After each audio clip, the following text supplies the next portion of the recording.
ईर एकेडमी में वेलकम करता हूँ। अगर आपका बच्चा 10th क्लास में पढ़ता है तो भाई उसके लिए ये बेहतरीन नोट्स हैं।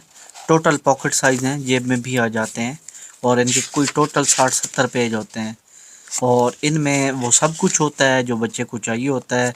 वर्डिंग बहुत ही आसान होती है, बच्चे को याद करने में कोई टेंशन नहीं होती। नज़्मों की शायर, गज़लों की तशरीह, शेर, सब कुछ इसमें, सबकों के खुलासे, किसी चीज़ की कमी नहीं होती। तो भाई इससे बेहतरीन चीज़ मैंने 9th-10th के बच्चों के लिए कहीं नहीं देखी। हर चीज़ इसमें इंक्लूड है। अगर आप लेना चाहते हैं तो ये मेरे प्रोफाइल में नंबर मौजूद है 03068981 669। तो आप आके ले सकते हैं। 0306 99 81 669।